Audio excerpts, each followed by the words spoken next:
Hello students, I am Professor Neeta Fulchand Gaikwad. Welcome in our free education channel English Master.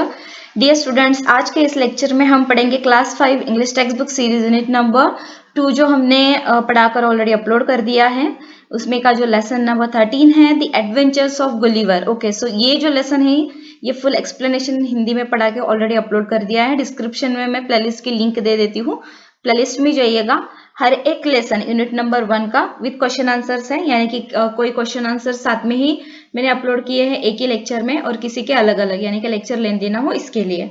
सो सारे unit number 1 के सारे lessons poems उसके question answers already upload हो गए हैं। This is the unit number 2 और इसमें भी लेसन नंबर यानी कि जो पोएम है आपकी 12, 11, 12 तक मैंने क्वेश्चन आंसर्स पढ़ाकर अपलोड कर दिए हैं। सो this is the adventures of Gulliver. जो कमेंट्स में मुझे बहुत सारे कमेंट्स आए, बहुत सारे स्टूडेंट्स पेरेंट्स की उनको इस लेसन के क्वेश्चन आंसर्स चाहिए थे।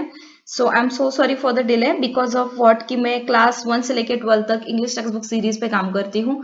सो हर एक क्लास के लिए, हर एक क्लास के बच्चों के लिए मुझे एक एक लेक्चर बनाना पड़ता है और क्वेश्चन आंसर्स के लिए भी मैं अलग से टाइम दे रही हूँ। So it's taking too much time because हर एक जो आंसर है वो ध्यान से बनाना पड़ता है, उसके बाद उसका हिंदी में अनुवाद करना पड़ता है, आपको समझ में आए ऐसे सिंपल लैंग्वेज में मैं बनाती हूँ। So thanks a lot for your love and support dear students and parents, keep supporting. और आप सबका जो प्यार हमारे चैनल को मिल रहा है इसी तरह से मिलता रहे। चलिए शुरुआत करते हैं आज के इस लेक्चर को और लाइक शेयर सब्सक्राइब जरूर कीजिएगा। Question number 1, answer the following questions in short, यानी कि इन शॉर्ट में हमें संक्षिप्त रूप में आंसर्स लिखने हैं। नंबर 1 जो कि आपके टेक्स्ट बुक में है क्वेश्चन नंबर 1 में जो नंबर 1 है, how was Gulliver tied down on the sea shore. Sea shore यानी समंदर का किनारा, यानी गुलिवर को समुद्र के किनारे कैसे बांध दिया गया था। सो स्टूडेंट्स इसका आंसर है Gulliver was tied down on the seashore by thousands of strings, यानी कि हजारों रस्सियों से गुलिवर को समुद्र के किनारे बांध दिया गया था। ये जो हिंदी में मैंने अनुवाद दिया है ये आपको समझ में आने के लिए। अगर पेरेंट्स आप अपने बच्चों को पढ़ा रहे हो, ठीक है, अगर आप उनको एक्सप्लेन कर रहे हो इन दिस टाइम, ये जो कोविड-19 की जो सिचुएशन है इसमें पेरेंट्स को ये चैलेंज है कि वो अपने बच्चों को पूरे जो टेक्स्ट बुक है, यानी कि टीचर्स तो पढ़ा रहे हैं ऑनलाइन, फिर भी पेरेंट्स का एक पॉइंट ऑफ व्यू है कि वो भी पढ़ाए, उनकी तरफ से वो भी 100% है। So this is my some initiative for this. So देखिए फर्स्ट जो क्वेश्चन है, how was Gulliver tied down on the sea shore, यानी गुलिवर को समुद्र के किनारे कैसे बांध दिया गया था। टाइड डाउन यानी बांधना। सो इसका आंसर लिखना है Gulliver was tied down on the sea shore by thousands of strings, यानी हजारों रस्सियों से गुलिवर को समुद्र के किनारे बांध दिया गया था। देखते हैं क्वेश्चन नंबर 1 का 2, What did the important looking man tell Gulliver, यानी महत्वपूर्ण दिखने वाले आदमी ने गुलिवर को क्या बताया। इसका आंसर है The important looking man told Gulliver that they would not harm him if he did as he was told, यानी महत्वपूर्ण दिखने वाले व्यक्ति ने गुलिवर से कहा कि वे उसे नुकसान नहीं पहुंचाएंगे अगर वह जैसा कहा गया है वैसा ही करेगा तो। So this is the answer. चलिए नंबर 3 पढ़ते हैं, how was Gulliver taken to the city. ठीक है, सो गुलिवर को शहर में कैसे ले जाया गया। इसका आंसर है Gulliver was taken to the city in a garden cart made by joining many carts. It was drawn by 1500 of the king's finest horses. The journey of just half a mile took almost a full day. It means कि Gulliver को कई गाड़ियों में शामिल करके बनाई गई एक बगीचे की गाड़ी में शहर ले जाया गया और यह राजा के बेहतरीन घोड़ों में से 1500 लोगों द्वारा तैयार किया गया था। सिर्फ आधे मील की यात्रा में लगभग पूरा दिन लग गया। नेक्स्ट पढ़ते हैं क्वेश्चन नंबर 1 का 4, describe Gulliver's home in Lilliput, यानी लिलीपुट में गुलिवर के घर का हमें वर्णन करना है। इसका आंसर देखिए students, Gulliver's home in Lilliput was an old unused church, यानी लिलीपुट में गुलिवर का जो एक घर था वो एक पुराना, जो उसका बहुत दिनों से इस्तेमाल नहीं किया गया था वैसा चर्च था। It was the largest building in the whole country, और यह उस पूरे देश की सबसे बड़ी इमारत थी। The great door on the north was 4 feet high and 2 feet wide, उत्तर में महान दरवाजा 4 फीट ऊंचा और 2 फीट चौड़ा था। And the country outside look like a garden, और ये जो देश था लिलीपुट था यह बाहर से एक बगीचे की तरह लग रहा था, दिख रहा था। नेक्स्ट पढ़ेंगे, ये देखिए ये थोड़ा जो इसका आंसर है थोड़ा बड़ा है, let me explain you. Question number 1 का 5th क्वेश्चन है ये, describe Gulliver's walk around the city, यानी कि शहर के चारों ओर गुलिवर की सैर का हमें वर्णन करना है। Answer, when Gulliver started his walk, यानी जब गुलिवर ने अपना चलना शुरू किया, orders were given to all the people remain in their houses, तो सभी लोगों को अपने घरों में रहने के आदेश दिए गए। Gulliver after being set free, यानी कि गुलिवर ने मुक्त होने के बाद, जब उसको उस रस्सियों से जो बांध के रखा था उससे जब उसको छोड़ा गया, स्टेप्ड ओवर द वॉल, यानी कि वो दीवार के पार कदम उन्होंने रखा, and went very carefully along the 2 largest streets, और 2 सबसे बड़ी सड़कों के साथ बहुत ही सावधान से वो आगे चला गया। All the Windows were full of faces looking at him, और सभी खिड़कियां उसकी ओर देखने वाले चेहरों से भरी थी, यानी कि लोग खिड़कियों में जमा होकर उसी की तरफ देख रहे थे। People were standing on the tops of their houses, लोग अपने घरों की चोटी पर खड़े थे। He saw the king's house, तभी गुलिवर ने राजा का घर देखा। It was at the place where 2 great streets met, और यह उस जगह पर था जो 2 महान गलियां मिलती थी। And had a beautiful garden on all sides, और हर तरफ एक सुंदर बगीचा था। Gulliver lay down in the garden and put his eye to the windows, so Gulliver बगीचे में लेट गया और अपनी आंखें खिड़कियों पर उसने रख दी। The rooms inside were very beautiful, और अंदर के कमरे बहुत ही खूबसूरत थे। इन वन रूम, और एक कमरे में, Gulliver saw the queen and some of the young princes, और गुलिवर ने रानी और कुछ युवा राजकुमारियों को वहां पर देखा। दे वर प्लीज विथ हिज विजिट, और वे गुलिवर की उस यात्रा से, यानी कि जो उसने वहां पर जाके उनको मिले, तो उससे वे प्रसन्न थे, खुश हो गए थे। Okay, so let me just tell you once again in the English only. Describe Gulliver's walk around the city. Answer, when Gulliver started his walk, orders were given to all the people remain in their houses. Gulliver, after being set free, stepped over the wall and went very carefully along the 2 largest streets. All the windows were full of faces looking at him. People were standing on the tops of their houses. He saw the king's house. It was at the place where 2 great streets met, and had a beautiful garden on all sides. Gulliver lay down in the garden and put his eye to the windows. The rooms inside were very beautiful. In one room, Gulliver saw the queen and some of the young princes. They were pleased with his visit. Hindi में मैंने आपको explain किया है। चलिए, यह है question number 2, activities, यानी कि ये कार्य आपको करना है। Number 1, tell any one of the stories orally imagining you are Gulliver, यानी कि किसी भी एक कहानी को बताना है जैसे कि आप गुलिवर हो, ये आपको इमेजिन करना है। सो यहाँ पर मैंने एक आंसर दिया है, इसको आप लिख लीजिएगा। Let me explain.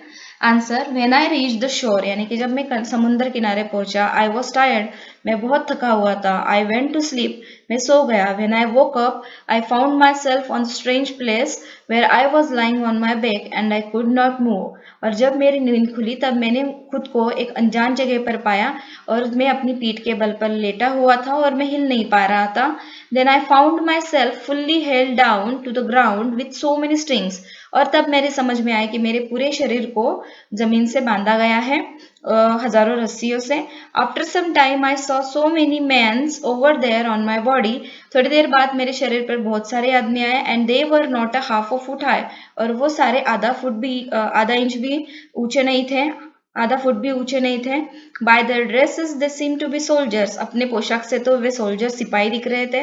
I was afraid that time, but after some time there was an important looking man give a long speech, मैं थोड़ी देर के लिए डर गया। अफ्रेड का मतलब होता है डर गया, लेकिन थोड़ी देर बाद वहां पर एक महत्वपूर्ण दिखने वाला आदमी आ गया, उसने एक लंबा चौड़ा भाषण दिया।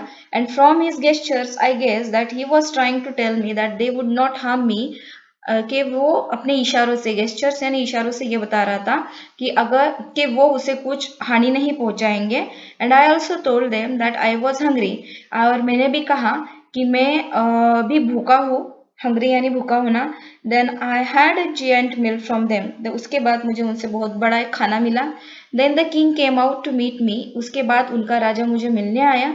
And he provided me a home in their city, और उसके शहर में मुझे उसने एक घर दिया रहने के लिए। And also after some days, और कुछ दिनों बाद, they allowed me to had visit their city, उन्होंने अपने शहर में मुझे घूमने की इजाजत दी।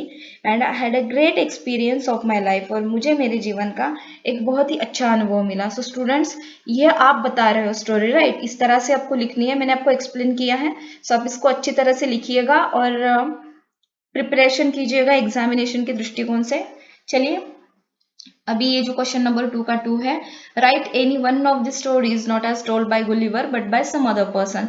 कोई हमें एक कहानी को कोई एक कहानी को लिखे जैसा कि गुलिवर द्वारा नहीं बताया गया है लेकिन किसी अन्य व्यक्ति द्वारा। इसका आंसर है we saw huge man lying on the ground and we were terrified. Terrified and डर जाना। हमने देखा कि जमीन पर एक बहुत बड़ा आदमी लेटा हुआ है। ह्यूज यानी बहुत बड़ा।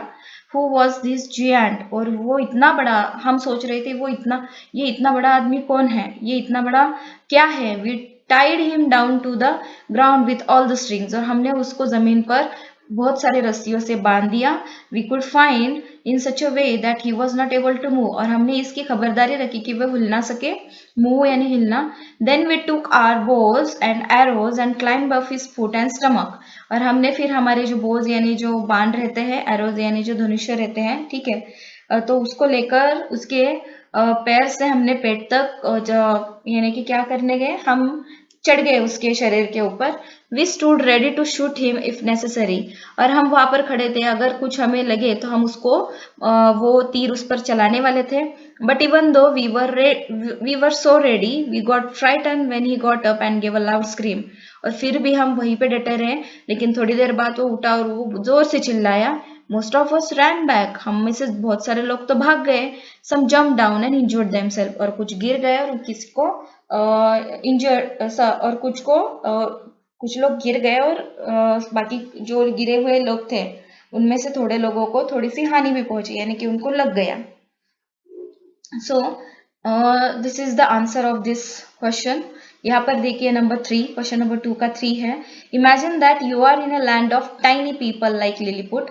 कल्पना कीजिए कि आप लिलीपुट जैसे छोटे लोगों की जगह पर है। Write about some of the interesting things you might see there. कुछ दिलचस्प बातें जैसे आपने वहां पर देखी है, लाइक इंक्लूडिंग एनिमल्स यानी जानवर, हाउसेस यानी घर, प्लांट्स यानी पौधे, व्हीकल्स यानी वाहन या फिर गाड़ियां, एटसेट्रा इत्यादि। Find an interesting name for this land. और उस जगह के लिए एक दिलचस्प नाम आपको खोजकर लिखना है। आंसर देखिए, वंस एक बार, I got lost when I was on a hike in the hills. मैं खो गया जब मैं पहाड़ी के ऊपर चढ़ गया था। I slept and when I woke up. मैं वापस सो गया और जब मैं नींद से जागा। I saw that I was in a strange land. मैंने देखा कि मैं एक अजनबी जगह पर हूँ। On my hand I saw what look like ends. और मेरे हाथ पर मैंने देखा कि ये चींटी की तरह क्या है। But when I look closely, और जब मैंने ध्यान से देखा, I saw that they were actually elephants. तो मैंने देखा कि वो तो हाथी थे। When I sat up something that appeared to be breadcrumbs fell off my body। और जब when I sat up something that appeared to be breadcrumbs fell off my body, और उसको लग रहा था कि ब्रेड क्रम जो रहते हैं कि वो गोले उसके शरीर पर गिर रहे हैं। I had a faint cry। उसके बाद मुझे एक आवाज सुनाई दी। When I looked closely, जब मैंने ध्यान से देखा, I saw that they were people in cars। तो मैंने देखा कि वहां पर तो लोग थे, वो कार में बैठे थे। The tiny green dots on the ground were actually full grown trees. और जो छोटे छोटे हरे कलर के धब्बे दिख रहे थे वो तो एक्चुअल में हरे पेड़ थे। आई सडनली रियलाइज, और मुझे ध्यान में आ गया, तब मुझे रियलाइज हुआ that I was in the land of tiny people, कि मैं छोटे लोगों की दुनिया में हूँ। आई कॉल दिस लैंड, और इस जगह को मैंने नाम दिया टीनी विनी लैंड। टीनी विनी लैंड, ये मैंने उसको उस जगह को नाम दिया। So this is the answer for this question. Let's check number 4. If you were to grow very tiny like Lilliputian, यदि आप Lilliputian की तरह बहुत छोटे हो जाएंगे, what do you means what you would like to do? तो आप क्या करना चाहेंगे? Write about any 3 of these things। और किसी भी 3 चीजों के बारे में आपको लिखना है इमेजिन करके। चलिए आंसर लिखा है यहाँ पर। If I were to grow very tiny like a Lilliputian, अगर मैं Lilliputian की तरह बहुत छोटा होता, I would like to sit on the top of a tree। मैं पेड़ के एकदम ऊंचे छोर पर चढ़ जाता, इन अ फॉरेस्ट, जंगल में, एंड ऑब्जर्व द एनिमल्स, और मैं वहां से सारे जानवरों को देखता। I would also like to go high up on the wing of a plane and see the stars. और मैं जो विमान रहता है तो उसका जो पंखा रहता है उसके ऊपर चढ़कर बहुत ही आसमान में ऊपर जाता और आसमान में जो तारे हैं मैं उनको नजदीक से देखता। I would like to travel on a dust particle and go wherever it takes me. और मैं जो धूल होती है, जो कचरा होता है, ठीक है, जो छोटे छोटे उसके कण, डस्ट पार्टिकल यानी धूल के कण, उस पर बैठकर दूर दूर जाता जहां पर भी वो कण मुझे लेके जाते हैं। सो this is very interesting answer students, आपको भी पसंद आएगा ये। चलिए नेक्स्ट पढ़ते हैं। क्वेश्चन नंबर 3 यानी कि लैंग्वेज स्टडी में हम पढ़ेंगे कि आपके टेक्स्ट बुक में सी पेजेस 84 टू 88, ठीक है, वहां पर ये सारे जो एडवर्ब्स है ये आपको देखने के लिए मिलेंगे। चलिए एडवर्ब यानी क्या पढ़ते हैं। Read the highlighted words. यहाँ पे देखिए मैंने इसको दूसरे कलर से यहाँ पर बोल्ड किया हुआ है। सो दे आर एडवर्ब्स। एडवर्ब्स यानी क्या कि जो क्रियापद को हेल्प करते हैं, क्रिया को हेल्प करते हैं, यानी क्रिया विशेषण हम उसके बोलते हैं। चलिए पढ़ते हैं कि क्रिया विशेषण क्या होता है। आई वॉज पुलिंग हार्ड, ठीक है, मैं जोर से खींच रहा था। हार्ड यानी क्या, जोर से। आई वॉज पुलिंग, हम ऐसा बोलते हैं, ठीक है, मैं खींच रहा था, ठीक है। पुलिंग, पुल यानी क्या कि खींचना, ये तो वर्ब हो गया। लेकिन जब ये वर्ब के बारे में कोई विशेषता बताता है, हार्ड यानी कैसा, जोर से, तो उसको हम कहते हैं एडवर्ब। यानी कि आई वॉज पुलिंग हार्ड में जो हार्ड है यानी जोर से है, वो आपका हो गया क्रिया विशेषण यानी एडवर्ब, यानी कि जो वर्ब के बारे में कोई तो विशेषता बताता है। दे रैन अवे, रैन यानी भागना, ये हमारा वर्ब हो गया। सो दे रैन अवे, अवे यानी क्या, दूर भाग गए, वो दूर भाग गए, ठीक है। सो यहाँ पे देखिएगा, ये यहाँ पे दूर आप ऐड कर लीजिएगा, ये बाय मिस्टेक रह गया, वो दूर भाग गए। दे रैन यानी वो भाग गए, अवे यानी कि दूर। सो यहाँ पर ये क्रिया विशेषण हो गया। This is we called it adverb. In the number 3, later I was taken to the city. Later it means what, बाद में। I was taken to the city, मुझे शहर ले जाया गया। I was taken to the city, ठीक है, ये एक सेंटेंस हो गया। बट इसके बारे में यहाँ पर taken to the city, taken यानी ले जाना, लेकिन कब, बाद में। So later is your adverb. Then उसके बाद हम पढ़ेंगे I went very carefully. It means what, मैं बहुत ध्यान से गया। केयरफुली यानी ध्यान से, ये विशेषता बताता है, ठीक है। सो यहाँ पर ये क्या हो गया आपका एडवर्ब। आई वेंट वेरी केयरफुली, मैं बहुत ध्यान से गया। दे वर ग्रेटली प्लीज, ग्रेटली यानी कि बहुत ही ज्यादा, ठीक है। दे वर ग्रेटली प्लीज, वे बहुत प्रसन्न थे, तो यहाँ पे greatly, this is your adverb. I hope कि आपको क्रिया विशेषण जो क्रिया के बारे में विशेषता बताता है, वर्ब के बारे में कोई हमको इंटरेस्टिंग चीज बताता है, यानी कि वर्ब के बारे में विशेषता बताता है, so we called it adverb.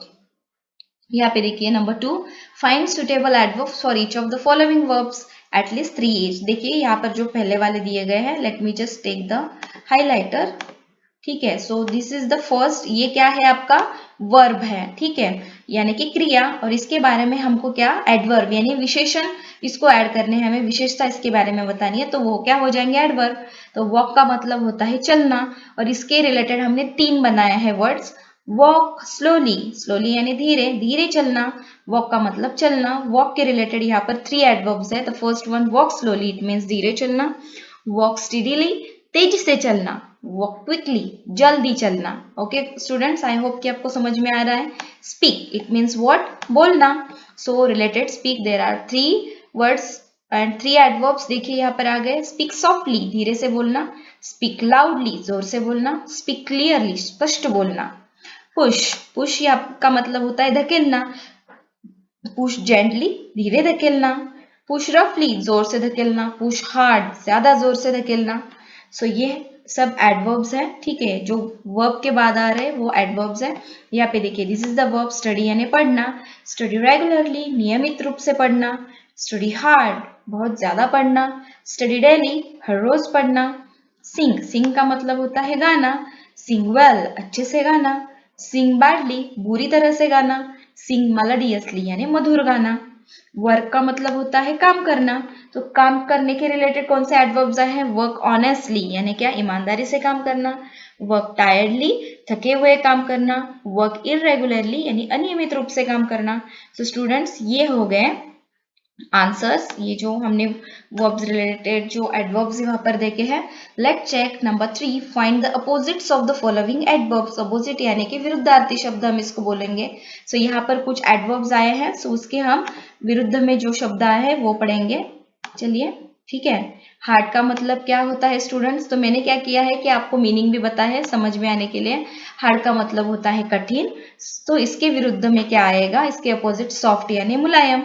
Okay let me just erase it. ये बहुत ही डार्क लाइन होगी तो आपको यहाँ पर मीनिंग भी समझ में आनी चाहिए। हार्ड का मतलब होता है कठिन और सॉफ्ट का मतलब होता है मुलायम। ठीक है, अभी देखिए क्विकली, क्विकली का मतलब क्या होता है? जल्दी से। सो इसके अपोजिट में आएगा स्लोली, स्लोली का मतलब होता है धीरे से। फास्ट, फास्ट का मतलब होता है तेज और इसके अपोजिट आ गया स्लो यानी धीमा। टाइडीली यानी कि इसका मीन साफ सुथरा और इसके अपोजिट आएगा अनटाइडीली, इट मीन्स वॉज मेला कुचेला यानी कि गंदा हुआ। अननोइंगली का मतलब होता है अनजाने में, इसके अपोजिट आएगा नोइंगली, जानते हुए। अर्ली का मतलब होता है जल्दी। अभी जल्दी के अपोजिट क्या आएगा? अर्ली के अपोजिट लेट आएगा यानी देर से। ऑफन का मतलब होता है अक्सर, सो इसके अपोजिट क्या आएगा?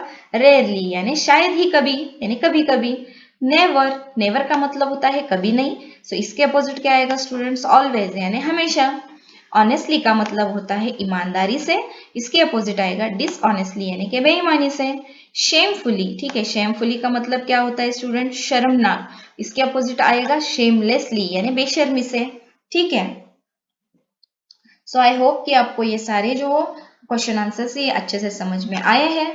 एंड चलिए, सो जिन जिन स्टूडेंट्स ने, पेरेंट्स ने कमेंट्स में मुझे पूछा था इसके क्वेश्चन आंसर्स के लेक्चर के लिए, सो this is the great news for all of you कि क्वेश्चन आंसर का लेक्चर अपलोड हो चुका है।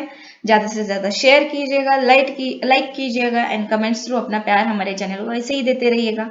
चलिए मिलते हैं नेक्स्ट लेक्चर में, तब तक के लिए take care of yourself, your family, your friends and thank you so much. Bye bye.